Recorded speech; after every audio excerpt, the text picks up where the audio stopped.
Hola, ¿qué tal? Muy buenas tardes, mi querido amigo y amiga. Dios te bendiga. Espero que estés pasando una semana de bendición donde Dios sea el que esté guiando tu camino, tus planes, consolidando todo lo que estés emprendiendo y dándole la gloria y la honra a Él, dependiendo de Él cada día y siendo agradecidos. Para mí es un gusto poder compartir contigo una lección más. Es la lección número 3 de este trimestre, que está fabuloso, vuelvo y lo repito. Te animo a que lo estudies y puedas compartir este estudio con muchas personas. La lección de esta semana definitivamente es una lección maravillosa, urgente de poder practicar estos maravillosos principios. Creo que la lección nos presenta el origen de toda tragedia humana, de todo conflicto, la razón de por qué aún estamos acá en este mundo lleno de pecado. Pero realmente también nos muestra que si nosotros logramos vencer este problema con la ayuda de Dios, yo creo que nuestra vida sería muy distinta y nuestras relaciones se volverían relaciones más estables y significativas, sobre todo nuestra relación con Dios y con los más cercanos.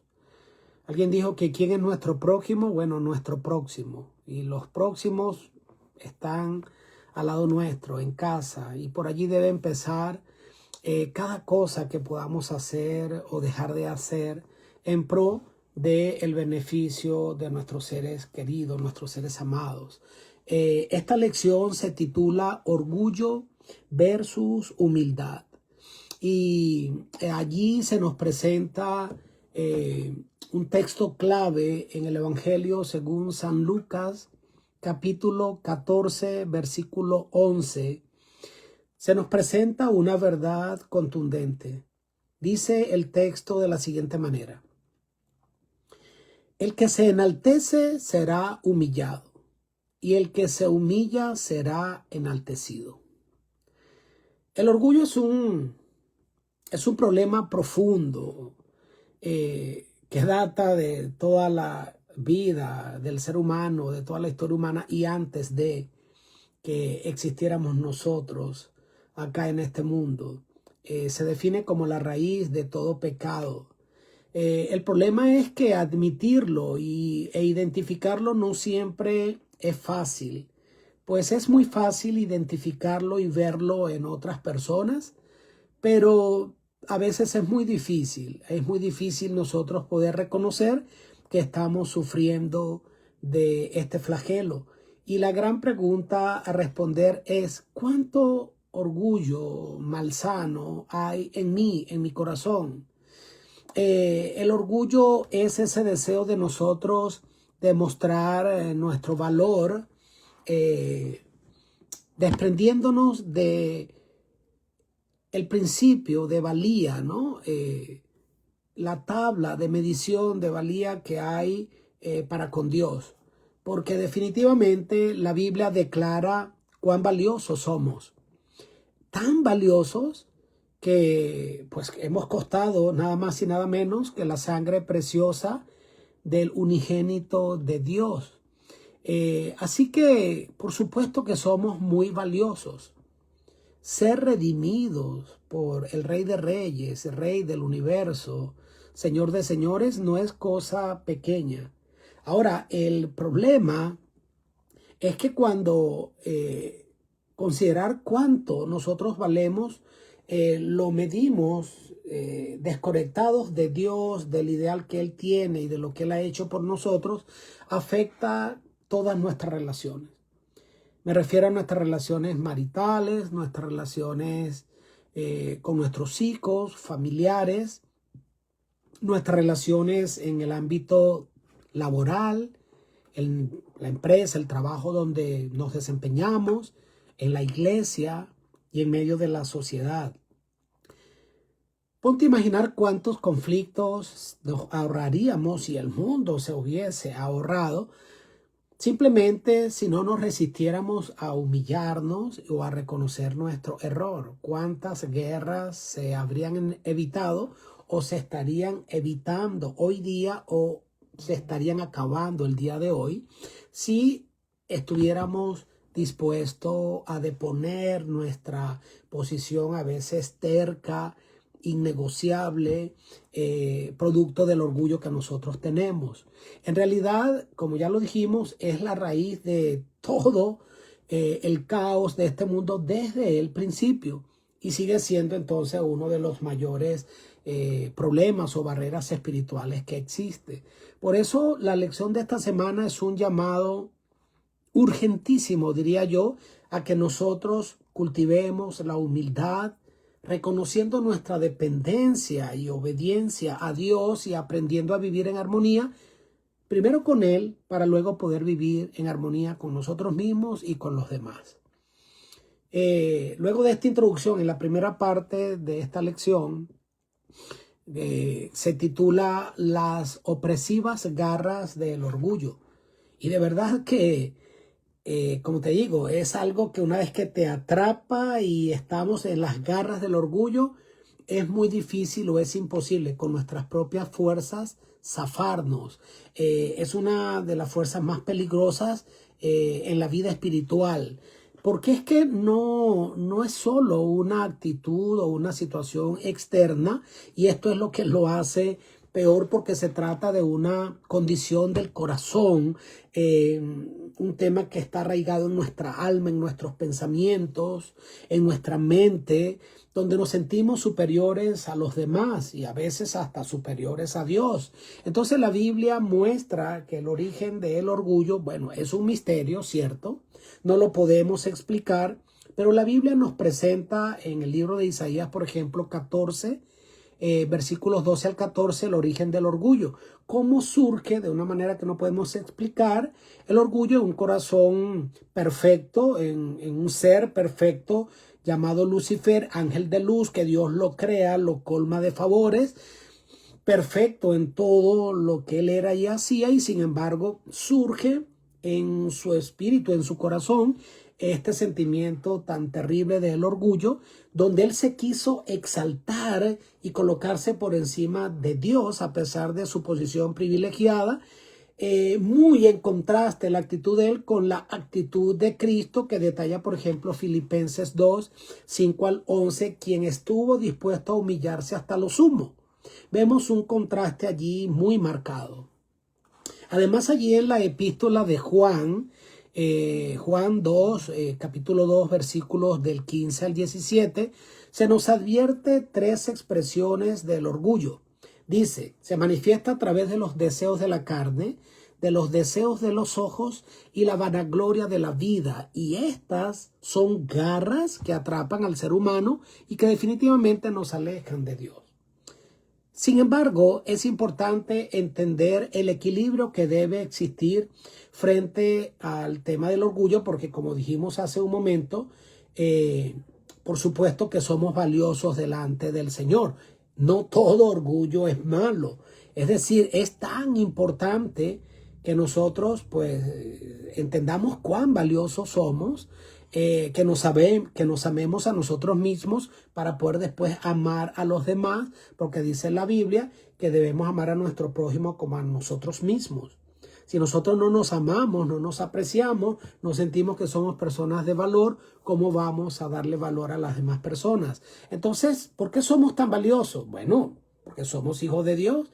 Él nos creó con dignidad y es importante que yo reconozca y entienda pues lo calificado que soy gracias a los dones que Dios me ha dado, y que eso me llene de una satisfacción pues sana, que no es pecado, siempre y cuando nosotros le demos la gloria a Dios y entendamos que todo lo que tenemos o somos es por gracia y es por la bondad que Dios derrama sobre nosotros constantemente. ¿Cuándo empieza el verdadero problema entonces? Cuando nosotros nos medimos con otras personas, nos comparamos con otras personas. Cuando usted y yo buscamos exaltarnos por encima de los demás. Cuando decidimos robarle la gloria a Dios, exaltar ese yo y decir esto lo logré yo con mis fuerzas. Y nos olvidamos de quién es la fuente de poder y de misericordia. ¿Ok? Y también cuando nosotros, como le digo, quitamos a Dios del trono del corazón y del trono que solo debe ocupar Dios para nosotros rendirnos delante de Él, rendir todo lo que tenemos delante de Él, entendiendo que todo es de Él y que de lo recibido de su mano le damos. Entonces, ¿cuál es el equilibrio? El equilibrio entonces lo presenta la palabra de Dios en el libro de Romanos, donde Pablo en el capítulo 12, versículo 3 dice, cada quien piense de sí con cordura. Nadie tenga un mayor concepto de sí que el que debe tener, sino que piense de sí mismo con cordura. ¿Ok? Es decir, es un punto de equilibrio. Dice, estimando a los demás como superiores a nosotros. Cuidado con esto. Esto no significa que usted se va a sentir menos que los demás, despreciado. Claro que no, muy valioso. Sí, pero en el sentido de que usted estima a los demás como superiores a usted, significa que usted reconoce que está frente a un hijo de Dios y su deber es derramar bondad, amor y servicio para con esa persona. Pero usted no debe ni sentirse menos ni más que los demás, pero siempre en cuanto al servicio, usted debe estar dispuesto a siempre querer servir antes de ser servido. En conclusión, entonces, el equilibrio es en reconocer eso, de dónde venimos, quién es nuestro creador, a quién pertenecemos, quién es el soberano, quién es el que nos da todo lo que tenemos, depender de él, pero entendiendo, ¿verdad? Ese principio. Todo lo que yo tengo es por gracia, es por gracia. En esta segunda parte de la lección se titula Conócete a ti mismo. Y qué interesante título. Cuán importante es conocernos a nosotros mismos. Y alguien dirá, pues claro que yo me conozco. Bueno, cuidado, porque la Escritura dice, engañoso es el corazón y perverso más que todas las cosas. ¿Quién lo conocerá? Es decir, sobre todo en el tema del orgullo, usted puede estar autoengañado. Usted puede creer que no tiene orgullo en usted y yo creo que ya allí hay un problema, porque es que creo que no existe ni un solo ser humano que no tenga una porción de orgullo que necesita ser eliminada, sometida, rendida delante de los pies del Señor y rogar a Dios y decirle, Señor, diariamente decirle, quita de mí cualquier rasgo de orgullo. Quizás cada día debemos preguntar, ¿delante de quién hoy manifesté un corazón orgulloso? A través de mi palabra, a través de no aceptar un favor, a través de no darle un servicio a los demás.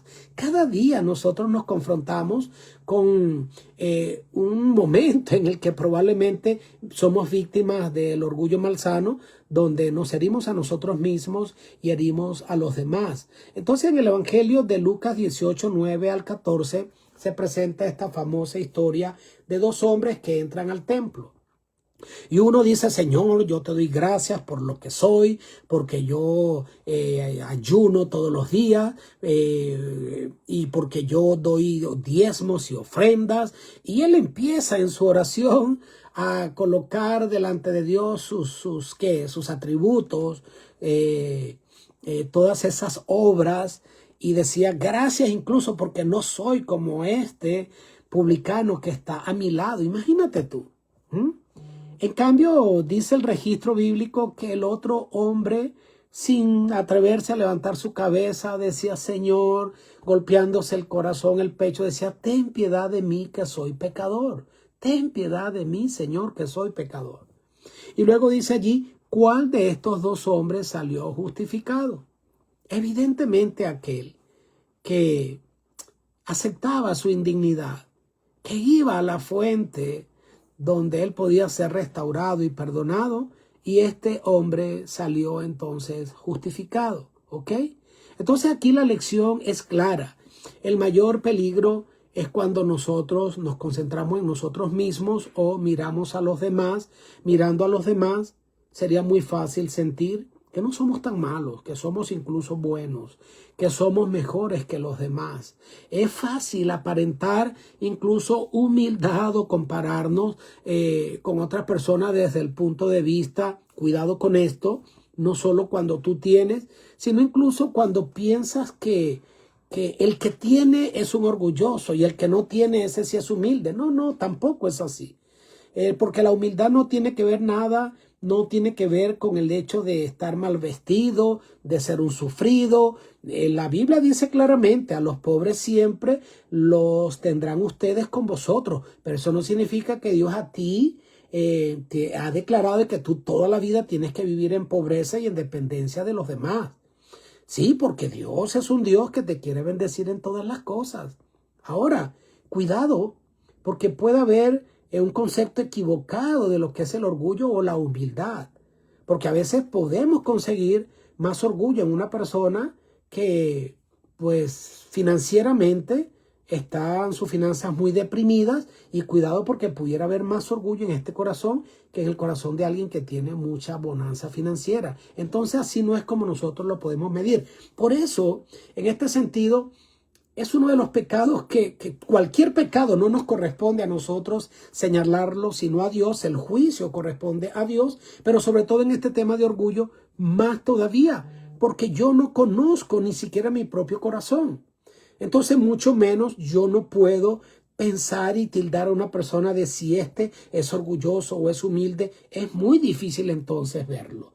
Así que la Biblia nos enseña que el corazón humano nos puede engañar. Es por eso que nosotros necesitamos algo más que una simple autoevaluación. ¿Sabes qué necesitamos? Contemplar a Cristo, porque es allí ante el reflejo de Cristo, teniendo a Cristo delante, donde veo es a Cristo, donde el reflejo no es lo que soy, ni lo que es el otro, sino tengo como modelo a Cristo, y voy a procurar por su amor y su gracia cada día asemejarme más a Él en la medida en que más y más lo contemplo.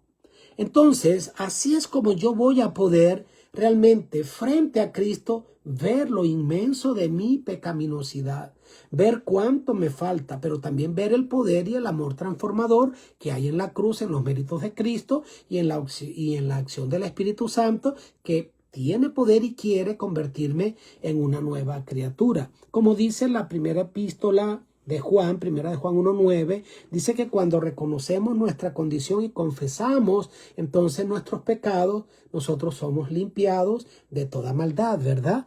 Así que, y dice también Pedro 5:5, Dios resiste a los soberbios, pero da gracia a los humildes, ¿ok?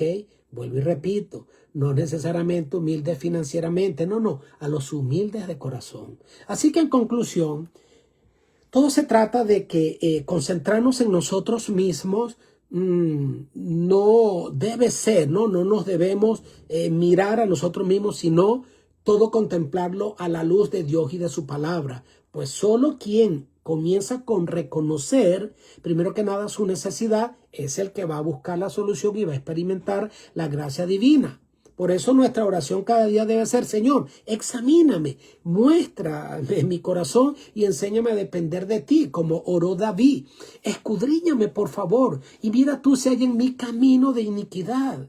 Y ayúdame, Señor, entonces a cambiar, a ser guiado por ti, por el camino correcto. Porque nosotros, evidentemente, nos podemos autoengañar.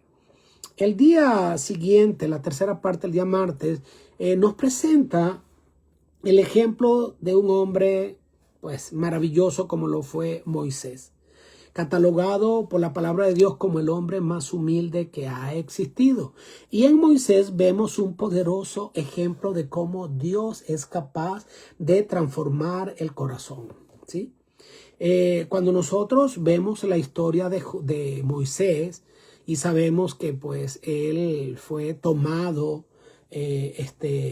por la reina y llevado al palacio del faraón, y fue criado en esta corte. Sin embargo, sabemos que su propia madre, que actuó como la nodriza o como la que le iba a cuidar, sembró en Moisés principios de valores, donde ella básicamente sembró en él su sentido de pertenencia al pueblo de Dios, donde él tenía arraigado en su corazón sus orígenes, pero estaba viviendo bajo un ambiente de palacio real y todo, donde también recibió estas influencias de pues mucha gloria, de mucha atención, donde fácilmente se podía haber desviado y donde dice acá Hechos 7:22 que fue formado en la grandeza de Egipto a través del poder, la educación y el prestigio que estaban a su alcance. Sin embargo, como nos enseña la epístola a los Hebreos, en Hebreos 11:24 al 26,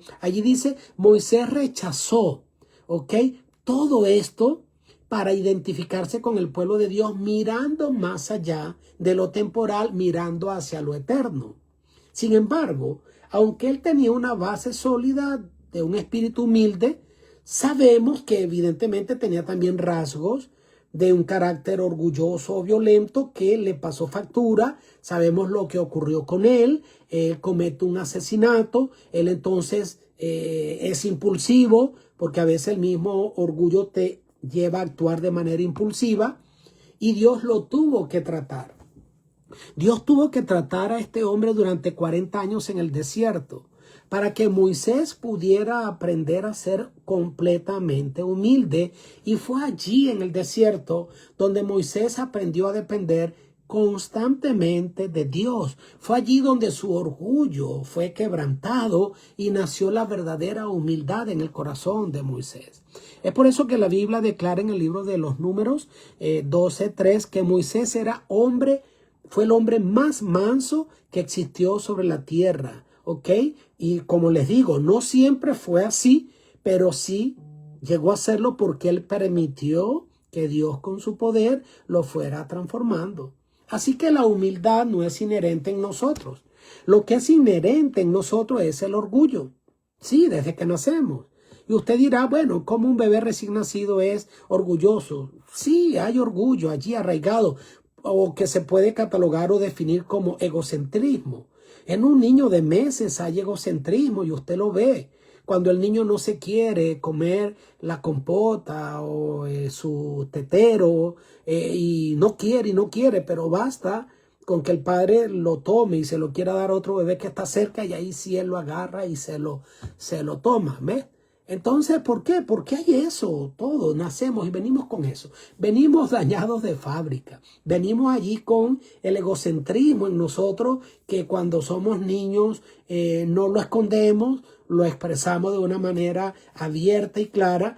Pero ¿qué es lo que sucede cuando somos adultos? No es que cambiamos. Nos podemos volver más orgullosos que nunca, pero ahora tenemos la habilidad de esconderlo, de disimularnos, de hasta mostrarnos tan lindos por fuera, tan humildes, pero con un corazón realmente resentido, que solo Dios conoce realmente y Él sabe lo que hay en nuestro corazón.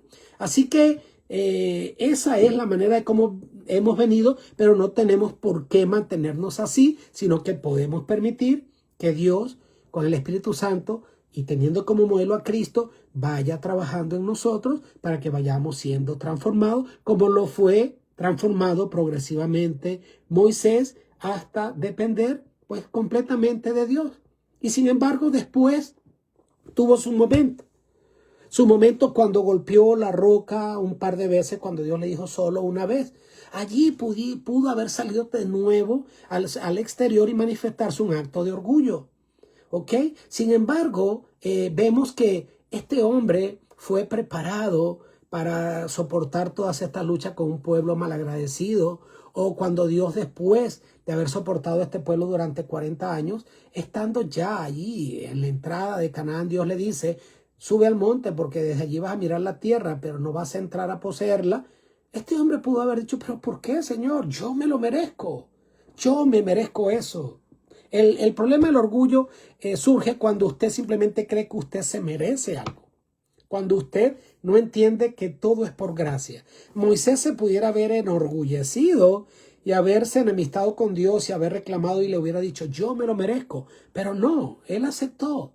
Él aceptó la voluntad de Dios y por eso fue restaurado, recompensado. Dios le resucita, se lo lleva al cielo y hoy día Moisés está en el reino de los cielos como un ejemplo de aquellos que van a ver muerte, pero que habrán descansado en Cristo y confiando en Él y que Dios los va a resucitar para vivir vida eterna. Así que qué hermoso ejemplo el que tenemos en Moisés. Luego entonces, en la cuarta parte de esta lección, Se nos presenta un tema titulado La mayor ofensa. Ve esto tan serio. El Evangelio de Lucas 22, 24 al 27, allí encontramos una escena impresionante que nos muestra una cosa. Mira, nosotros debemos cuidarnos. Aquí se aplica frente al tema del orgullo el principio que dice, el que crea estar firme, mire que no caiga. El que crea, no, yo no soy orgulloso, yo nunca caeré en una actitud orgullosa. Cuidado, porque es que de esta no se escapa nadie. Todos nosotros tenemos que estar vigilando, porque algo puede pasar, positivo o negativo, que haga que nuestro corazón se enaltezca, ¿ok? Así que, y esto lo va a encontrar usted en todo ámbito. Usted no puede idealizar a nadie. Usted puede respetar y apreciar, qué bueno, y admirar a algunas personas, pero nunca idealice a ningún ser humano. Maldito el hombre que confía en el hombre. Porque es que todos los hombres estamos cortados con la misma tijera. Y digo hombre en términos genéricos, hombres y mujeres. ¿Ok? Porque el tema del orgullo existe en todos los ámbitos. ¿Quiere que yo le muestre que es así? Vea usted esto. Lo vemos reflejado en la vida de los discípulos. Era un grupo privilegiado, escogidos por Jesús. Habían andado con Jesús, ya 3 años con Jesús. Cuando ya casi hacia el final del ministerio de Jesús, poco antes de él morir, y ellos creían que ya se acercaba el momento en que Jesucristo se iba entonces a entronizar allí en el trono de Israel para ser el rey, ¿verdad? Ellos estaban discutiendo quién va a ser el más grande en el reino de Jesús. Y estaban peleando y discutiendo sobre esto, a tal punto que la madre de 2 de sus discípulos, de 2 hermanos, va a Jesús y le dice, tengo una petición que hacerte. Y yo te quiero pedir que cuando tú estés en tu reino, por favor, coloques a uno de mis hijos a tu derecha y el otro a la izquierda. Entonces, fíjese usted qué cosa tan increíble. Los discípulos, personas que el buen ejemplo de Jesucristo, que estuvo allí siempre para servir y no para ser servido, parecía que no habían aprendido nada. Todavía estaban peleando por un tema de superioridad, con el tema del orgullo. Entonces esto revela una verdad muy incómoda, que esto va a aparecer en cualquier ámbito, sea dentro de la iglesia, sea en cualquiera de los ámbitos o en cualquier persona que usted tal vez ha idealizado. Tenga cuidado, no idealice a nadie ni sobreexalte a nadie. El único digno de alabanza es el Señor. Entonces Jesús responde enseñando que la verdadera grandeza no es exaltarse, sino servir. En su reino, dijo él, el mayor es el que se humilla, y el que se humilla entonces será exaltado. Dice allí la hermana Elena de White, una frase, un pensamiento contundente que dice, no hay nada que ofenda tanto a Dios como el orgullo y la autosuficiencia. Y luego ella añade algo más fuerte. Es uno de los pecados más peligrosos e incurables porque muchas veces no lo reconocemos. Porque siempre creemos que es el otro el que es el orgulloso y no nosotros. Es engañoso el orgullo, nunca se sacia.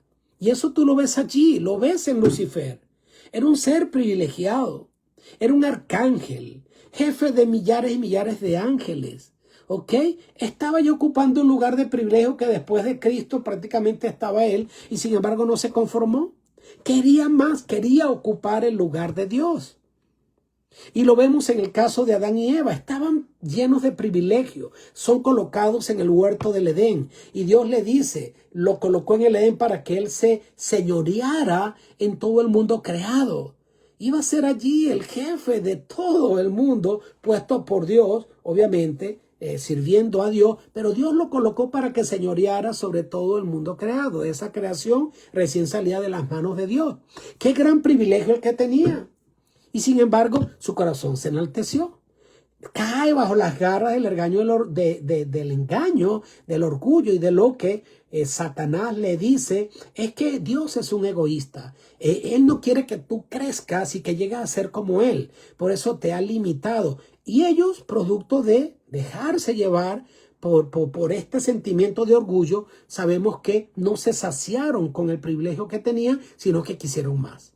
Y en esta historia que acabamos de ver de los discípulos ocurre lo mismo.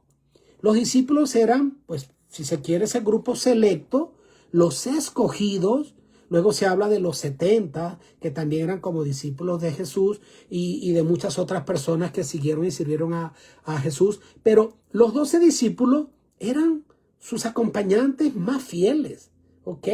Estaban tan cerca de Jesús, tenían un privilegio enorme, vieron cosas que nadie más vio, sino que ellos pudieron verlo, nadie se los contó, veían a Jesús cada día, caminaban con él y sin embargo no les sació, querían más. El problema del orgullo es ese, nunca se sacia. Queremos más y más y más, como dice un dicho, dale poder a un hombre y lo conocerás. Sí, qué fácil es juzgar a los demás. Uy, pero ¿qué tal que fueras tú el que estás bajo esa responsabilidad? ¿Lo harías distinto? ¿Serías diferente? ¿O serías igual o incluso peor? ¿Sí? Así que el orgullo va a buscar siempre crecer, pero el verdadero espíritu de Cristo dice, como en el Evangelio de Juan 3:30, es necesario, fue un hombre que fue capaz de decir, es necesario que él crezca y que yo mengüe. ¡Qué cosa tan tremenda! Ojalá haya en nosotros ese espíritu que hubo en Juan el Bautista, que era el profeta de aquel tiempo, que tenía a sus discípulos que le seguían. Pero cuando Jesús inicia su ministerio y empieza a predicar y a hacer milagros, llegan los discípulos de Juan el Bautista delante de él y le dicen, Señor, hay unos allí discípulos de ese Cristo que están predicando y haciendo milagros, y Cristo también, y ahora muchas personas lo siguen. Y Juan el Bautista fue capaz de dar esa tremenda declaración. Tranquilo, déjalos quietos. Es necesario que él crezca y que yo mengüe. ¿Seríamos capaces de nosotros decir en un momento dado esto? Es necesario que él crezca y que yo mengüe. Es necesario que pues ahora sea él el que dirige este departamento, si hablamos en términos de la iglesia, y que él sea el anciano encargado, el pastor titular, y que yo pues mengüe. Es la voluntad divina. Somos capaces de decirlo desde un corazón sincero que brota esta humildad y disposición al servicio donde Dios me quiera poner y a reconocer los logros de los demás. Alguien que prospera financieramente más que tú. Alguien que en tu trabajo escala más rápido que tú. O que llegó después que tú y luego entonces avanza más rápido que tú. ¿Eres capaz de tú reconocer los logros de los demás? Y decir entonces quizás como Juan, bueno, es necesario que él crezca y que yo mengüe. Llegar a servir a aquel que antes era tu servidor. Óigame, es muy difícil, ¿sí o no? Entonces eso lo vemos en el ejemplo de Jesús, en el ejemplo de Moisés, en el ejemplo de Juan el Bautista. Significa que sí podemos cambiar con su ayuda. Así que esto es una de las mayores ofensas para Dios por parte de nosotros los que decimos ser sus representantes, porque lo desplaza a él, lo quita del centro. Por eso entonces el gran desafío y la gran victoria consiste en darle el primer lugar a Dios en nuestro corazón y aprender de él cada día contemplándolo.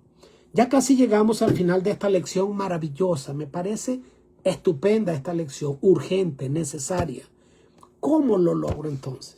Así nací. Así vengo. Ha llegado un punto donde reconoce, Señor, sí, soy orgulloso. Señor, no reacciono de la mejor manera. Me está fastidiando o doliendo o incomodando el bienestar y el surgimiento de otro, del vecino, de mi familiar, del hermano en Cristo, etcétera, en las cosas del hogar, en las discusiones del hogar. Quizás tú hayas llegado a un punto donde dices, ¿por qué soy así? No quiero ser así, pero cada día sale a florecer en mi forma de actuar o de reaccionar lo orgulloso que soy. Señor, ¿cómo puedo cambiar?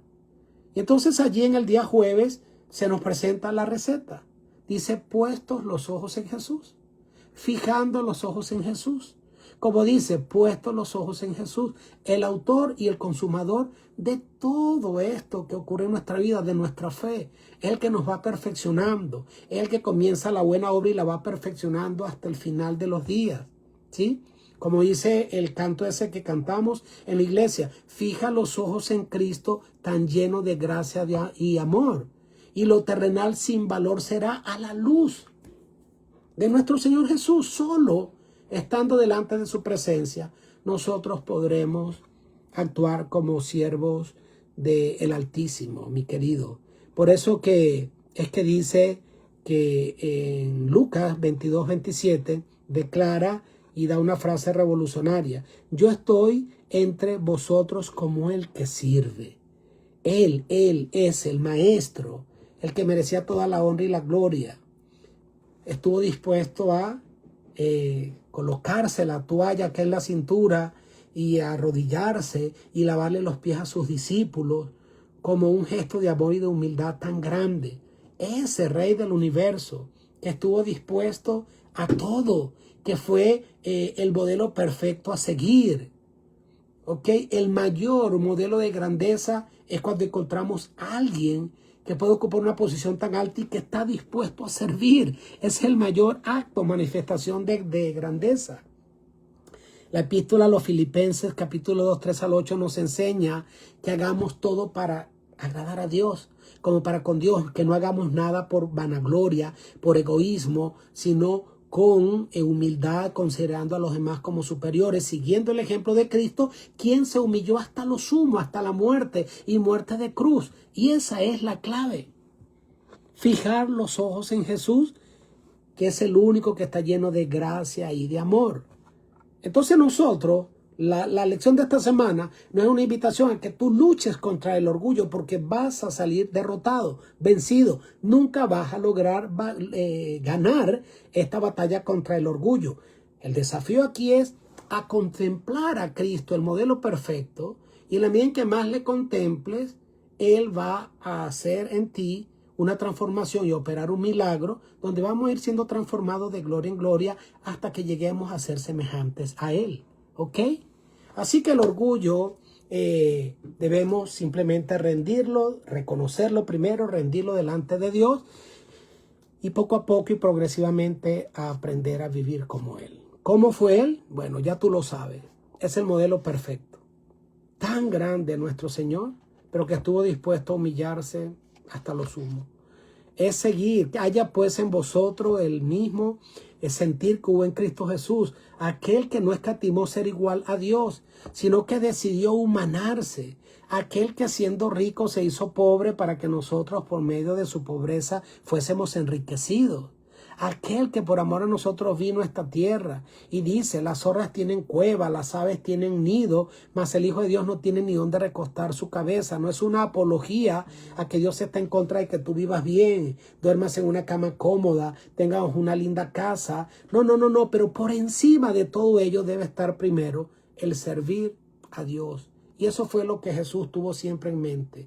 Todo lo que hago, lo hago para honrar y glorificar a mi Padre. Y es por eso que nuestro Señor Jesucristo es el modelo a seguir. Recuerde entonces que el que se ensalta será humillado y el que se humilla será exaltado. Dios te bendiga. Dios te guarde, que tengas una semana maravillosa. Practiquemos el orgullo, el desprendernos del orgullo y practiquemos el depender de Dios, que es el único que nos puede transformar nuestra vida. Yo creo que debemos ser intencionales con esto, ¿no? Más que un tema de relacionarnos con Dios, estar muy vigilantes, pendientes, velar y orar para no entrar en tentación, para que nosotros allí podamos estar pendientes. Oh, esto no estuvo bien. Vamos a ser intencionales en practicar el despojarnos del orgullo cada día. Si lo hicimos, reconocer, pedir perdón, mi amor, lo siento, hijito, hija, lo siento, creo que no actué bien. Creo que aquí en mi posición de padre, ejerciendo mi autoridad, no lo hice bien, porque pues aún así lo podemos hacer como padres. Bueno, se hace porque yo lo digo, porque yo soy el padre. ¿Cuántas veces usted ha estado dispuesto a reconocer delante de su hijo, hijo, tienes razón, me equivoqué, te pido perdón? ¿Ah? En ese momento quizás usted cree que está perdiendo autoridad, pero no está perdiendo autoridad, está ganando autoridad. Porque usted ahora se está mostrando frágil, vulnerable y sincero delante de su propio hijo, pero le está mostrando que usted puede ser transformado, así como ellos pueden ser transformados con la ayuda y la gracia de nuestro Señor Jesucristo. Es un desafío, familia. Y yo deseo para ti que podamos avanzar para que cada día el Señor nos ayude a ganar batalla tras batallas y cada día nos convirtamos en seres realmente, individuos, cristianos, ciudadanos, que se asemejen a Cristo Jesús, el modelo perfecto de humildad. feliz resto de semana. Dios te bendiga. Una vez más te digo, te recomiendo, dale un like a esta lección yendo al canal de YouTube, Lecciones de Vida con Humberto Caldera. Suscríbete allí, dale un like y eso va a permitir que llegue a más personas. Dios te guarde.